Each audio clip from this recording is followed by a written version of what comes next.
So I just got a haircut, but can you guess how much this haircut cost? It cost $30 and on top of that I still had to pay tips, so the total cost was actually $35 USD. And I don't know if that's expensive to you or not, but to me it was, especially for someone like me. A haircut like this at home will only cost $10, at least for a guy like me who only requires a very simple haircut. Yes, living in the US is expensive, and since I've been here for a few months, today I'll be going through the cost of living in the Bay Area as an exchange student. Oh, and be sure to stay till the end for a special tip on how you can manage your expenses with your friends when you're traveling together. First, let's talk about rent. For the past 5 months, my roommates and I have been living in this beautiful home, and our rent each month is around $900 USD per person. We got it unfurnished, and at the start we had to go around and source for our basic housing items such as our bed, our sofa, our living room items, our tables, and we even had to go to a Facebook Marketplace and IKEA to get our dining room table and chairs. And some of us even got our own desk and our own personal chairs as well. Luckily for us, the $900 is inclusive of utility bill. This means that we don't have to pay for electricity, and we don't have to pay for water, and we also don't have to pay for the heater which comes with the house. Next is for the house internet. So for house Wi-Fi, we actually subscribe to Xfinity, and for this we have to pay around $90 each month. Thankfully for us, one of our roommates actually has a work from home benefit, and he's covering a portion of this $90, so he pays $60 which is covered by his company, and the remaining $30 is split among us, and we each only have to pay $7.50. So next on the list is our phone bill. So for this we actually subscribe to AT&T, and we actually kind of have like a package deal because there's 4 of us in this household, so we sign up for this deal where we get 4 SIM cards and we have unlimited data and I think unlimited call as well. So for this, each of us have to pay around $45 each month. In my opinion, I think this may be a little bit expensive because I've heard of other plans that are way below $45, and one of them is actually Mint Mobile, which I think they provide unlimited data for $15 USD only. But we actually didn't know about this when we first came to the US, and we just immediately subscribed to AT&T. So yeah, we're kind of like tied to it right now. But yeah, so we are paying $45 each month for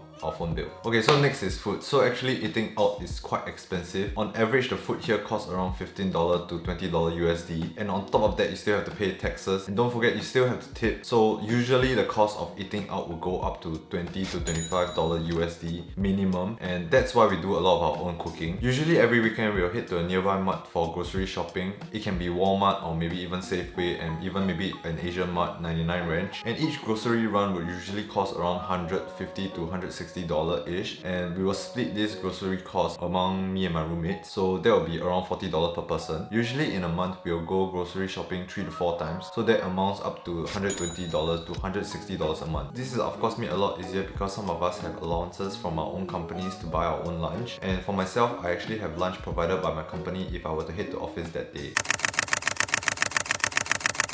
So yeah, that really reduces the cost of our groceries. And yeah, if you're traveling for a long period of time, I would really recommend that you reduce the amount of times that you go out and eat and stay home and cook more, because eating out is really just not worth it, and you will realize that if you cook at home, you are going to save a lot of money. Lastly is the cost of transport. Just to give you a rough idea, public transport here costs $2.50 per ride, and if you were to use Uber or Lyft, it will cost you $20 to $30 each ride, and on top of that you still have to give tips. So yeah, that's roughly how much it will cost you if you don't have a car. In our case, we do have a car, and aside from the initial cost of the car, which we hope that we will get back by reselling the car when we leave the US, each month we roughly pay around $55 each for fuel. This is of course an estimate and is calculated by each fuel pump, and the way that my roommates and I have decided how we're gonna split the cost of the fuel is by splitting through the number of days that we use the car. So if I use the car more often, then I will have to pay more for the fuel. So for our household, each month we pump at least 3 times. Each fuel pump is roughly around 60 to 70 USD, and of course this is on the rise. So yeah, on average we each pay around $55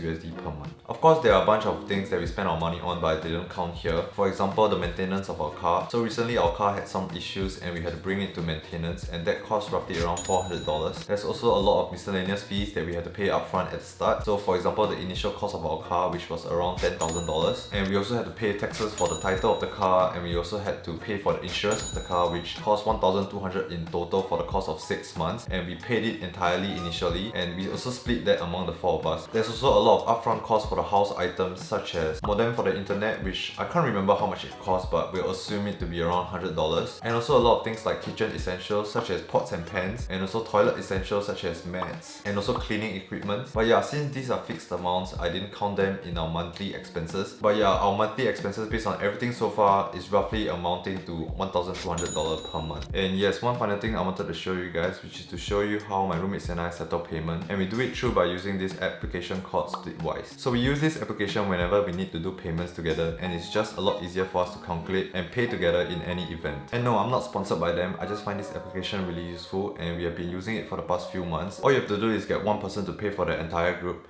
and over the course of time this application will actually tally up the differences. So this way you can settle up all the debts just once and not have to do it again and again over the course of time. So yeah, I hope you find this video useful. Do subscribe as I'll be posting more lifestyle videos in the future. If you have any questions, do leave them in the comment section below. And yeah, that's all for this video. Thank you guys. I'll see you guys in my next video.